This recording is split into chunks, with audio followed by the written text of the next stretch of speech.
topic. Let's talk about Miss Make Me Sweat, Make Me Holler. Miss Tyla girl, who apparently is being dragged on social media because she says she colored. She's not black. And now that I've gotten more information on the situation, she isn't black. She's a mixed race. But let's explain it. Because, she had mentioned this in an interview a while ago, which I didn't even know about. And then they were out here saying, Shea Butter Black Twitter was getting mad, and they decided to drag her in the comments. Oh, I was talking about she's not black.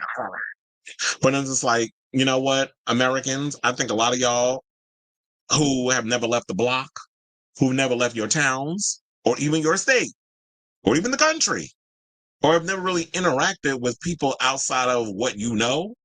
Sometimes I feel like we as people need to be open-minded and understand how people, talk about things, because she's we'll get into what her nationality is, but when I was working the cricket matches, like, I was encountering a lot of girls that look and men that look like Tyla, who are of Indian descent, that have South African accents. Like, we had a game where South Africa was, I think it was India was, or it was India was playing South Africa or something or another, and the South Africans kick butt. And besides, you seeing all the white boys that dress in like the little khaki shorts and their collared shirts, you would see, the Tyla types.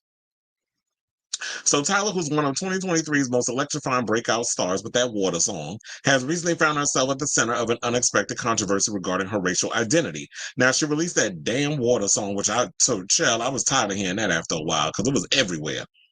In the first half of the year, it has slowly climbed its way up the charts, eventually becoming a smash hit. The song currently sits with more than $670 million, $670 million streams on Spotify. It even got a remix late last year with Travis Scott, and that version got 50 million streams. It all led to her self-titled debut album, which dropped earlier this year. I haven't heard it. Y'all let me know how it sounds in the comments. The project sparked even more success for the R&B star with songs like Jump and Truth or Dare. But now she's found herself having to address some fan concerns. Now, after apparently seeing one too many accusations of colorism online, she felt the need to respond. She said, "Yo, guys, never denied my blackness. IDK, where that came from. I'm mixed with Black/Zulu, Irish, Mauritian Indian, and colored. In Southa, I would be classified as a colored woman, and in other places, I would be classified as a black woman. Race is classified differently in different parts of the world." This is what her statement said. She said, "I don't expect to be classified as colored outside of Southa by anyone but comfortable. Anyone not comfortable doing so, because I understand the weight of that word outside of SA. But to close this conversation, I'm both colored in South Africa and a black woman. As a woman for the culture, it's and not or. With that being said, Asambi." Now, that's what she said in her statement. So then she goes on The Breakfast Club, and I think this was around the time that I don't know if that's, oh wait, that statement actually came out after, she went on The Breakfast Club. So I actually have that clip, if y'all didn't see it, because what I had heard, and Peter Rosenberg revealed this to me, he said that her people have gone around and they have like this list that goes around where people can't, she didn't want people, her team didn't want them asking her questions about, the color, her calling herself colored and whatever, and that's what they go by in South Africa. And what people have to realize is that, while we had our Jim Crow laws, racism, that sort of, segregation, that sort of stuff here, their version of that in South Africa was apartheid. So that's a whole nother situation. And I feel like a lot of times in America, especially, Americans get in that arrogant bubble space head of theirs where y'all don't realize that the world is bigger than the United States. Now, I understand, like, this is the arrogance of our country because this is the way that, our politicians, and the way that we've been, we're told like we're the best country in the world. And we all got our own shit that we got to deal with both sides of the aisle, Democrats and Republicans. But a lot of times we have to realize that the world as a whole is a lot bigger than our grievances of what's going on in the world for us. But so it was explained before, but people got on social media because they wanted they wanted to go viral, they wanted their clicks and likes, they wanted all this stuff. So that's where we are with this. And it's like, okay, I need y'all to stop trying to always think about trying to go viral and actually listen when people try to explain to you their culture. And that's one thing that I've always done is like, I've always been interested in learning about different cultures and things because, when I was raised, my mother was always about, even though we grew up in Brownsville, Brooklyn, and I went to a school for gifted and talented kids because I was, into like music and being in the arts and stuff. So my parents automatically put me in that so I could study music and all that. Um, One of the things my mother always wanted for me and my siblings is that I want y'all to be introduced to different cultures. I don't want y'all only to just be around Black people or this race or that race. I want y'all to be around so many different cultures so that way you could learn from other people. So that's why I've always been open-minded with a lot of stuff. And to me, this reminds me a lot of when y'all be talking about, oh, you can't be calling yourself colored and stuff. This reminds me of me being someone who's multiracial. A lot of times I've had to go through like when people look at me, what are you? And then I would tell them, all the different mixtures that, my father is Black. And I also have a little bit of Irish, a little bit of, Native American, Filipino, Spaniard, like all these different mixtures. And it's sort of like people will come at you and be like, well, if you had a choice, which one would you choose? And me as a kid growing up, I'm like, well, damn, I have to choose an identity in order to make you as a human being comfortable in your skin or have to be able to tolerate me as a person. But as I've gotten older, it's like, no, I embrace all sides of who I am. That whole one drop Black person, that one drop rule of, oh, you got a little Black blood in you, then you're full Black. I don't buy into that. That was what I was raised on. That's some bullshit. And I'm not going to sit here and deny my mother and all my other ethnicities and all parts of my culture and heritage because you feel a way about some shit. I don't give a fuck what about your feelings. Like how Lil Nas X said, fuck them kids, or fuck your kids, fuck your feelings. So at the end of the day, as you get older, you learn that you have to live for yourself. So she went on Charlemagne messy ass in them show. And when he was asked not to bring it up in the writer or the list thingy, because that's what Peter Rosenberg said. He said they all got the list. Charlemagne, the goddess, was being messy and decided to bring it up. So let's roll that clip. About your identity as a South African colored person. What does that even mean?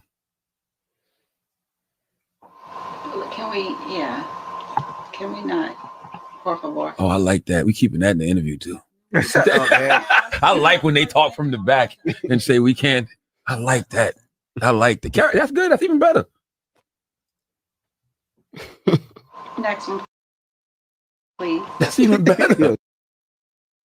So she was upset. She looking back at the team, being like, oh, can y'all come to my defense? Because I said I wasn't going to talk about it. First of all, you on the Breakfast Club with DJ Envy's slow ass, Jess Hilarious, no information having ass, and then you got Charlemagne messy ass all up there trying to give y'all whatever they giving you. And then what she should have did was this would have been the perfect opportunity to go on this show, say what needs to be said, put it to bed, and that's it. Maybe she didn't have the mental bandwidth to be able to handle that conversation, but a lot of times this is at the fault of her team because y'all should have been like, and this is the fact, also the fault of, remember, media training. They don't media train these artists no more. When I come from the era of, with the Britneys and the Beyoncés and all of them, they were media trained before they went out and they started asking questions. So you be able to handle yourself in these situations, or maybe she's just not quick with the wit or the comments as these things happen. So when you look back at the team, it's kind of making you look like you got something to hide. That gives all them people on Shea Butter social media a chance to kind of go in and pounce on you. See, she got a problem with the whole colorism thing. She don't like being a Black woman. All the arguments because and I get where Shea Butter Twitter is coming from when they come in with that stuff because we got too much coonery and buffoonery going on in these spaces as it is, especially with the Tim Scotts and that, them long gums and them baby teeth of his, the Candace Owens, the Kanye West, the Stephen A. Smiths. We got all these coonery, these coons running around, tap dancing for these white folks. And this whole shame that a lot of people have when it comes to owning their blackness, because they think by aligning themselves with Donald Trump and these other, supremacists, that they get a seat at the table. No, they laughing at your ass when you leave the room. So that's giving them ammunition. Me personally, if I was in there and I had this situation where I'm going around saying I'm colored, I would have addressed it. But the people came to her defense, and they was like, in the replies, fans seemed unequivocally supportive of Tyla, saying that she shouldn't pay attention to the critics. They said, you don't need to explain yourself, Tyla. These people just need to educate themselves. One comment reads, I love how you stood your ground on this particular matter and just ignore them. This is what another person said. Another person wound up saying, she addressed it in her Cosmopolitan interview, and that's enough. What more do people want? A DNA test? Stop being obsessed with people's race and identity. It has nothing to do with you.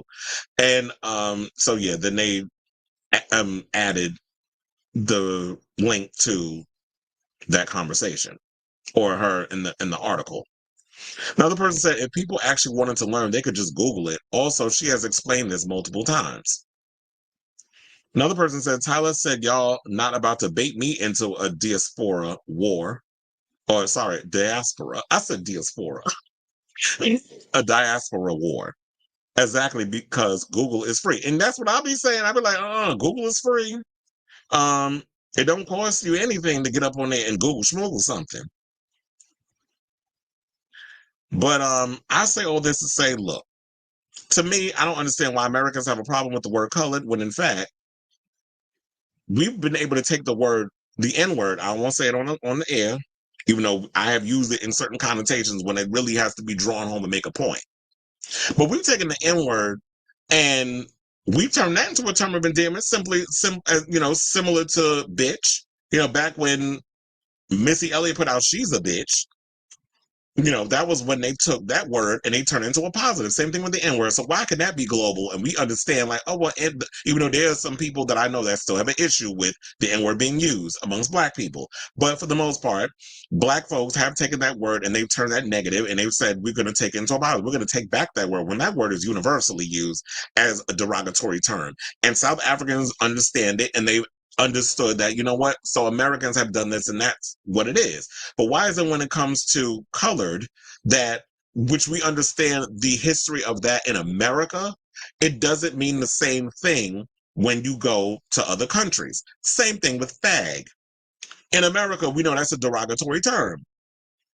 But overseas, you go to England, fag is a cigarette. They smoking fags. With their mouth, not with a gun. But, they smoking fags with guns in America. But over there, across the pond, it's literally you just take a little, put the thing in your mouth and light the match and fuck up your lungs. So we can't be nitpicky and choosy when it comes to these sort of things, because y'all want to just be mad about shit. And there'll be people that be on social media, y'all just be mad for the sake of being mad. And it's just like, child, with all the anger and just that whole energy and everything, child, this is how y'all gonna get ulcers, because y'all just be out here stressed out and pissed off at the world all the damn time. It's not that serious. So if this is how it is over there in South Africa and this is how they identify, it's like you being mad is not going to change that. It's just that's their custom. That's what they go by, and that's how they differentiate with people who are of mixed race, and that is what Tyla is. So my question is to you all. What do you think of this story? Because this is just like, in my opinion, I just feel like it's just a thing that we just a way to educate ourselves on stuff. And I feel like people just need to be open-minded and understand differences of cultures and things of that nature. And that's what I always try to do. I always try to keep an open mind. It's like, okay, well, if this is how y'all do things over there, I can't just be sitting up in here angry and outraged and stressed out because this is your custom, but over here it's different. And when people say, well, she need to understand and learn out over here that this is what it is. And it's like, she doesn't have to do anything because she's not American. So why is it that for America, we always have to have this sense of arrogance where it's like, well, y'all have to kowtow down to our stuff, but we don't have to do it for y'all. It's not a one-way street when it comes to these sort of things. So just let me know what you guys think of this story down below.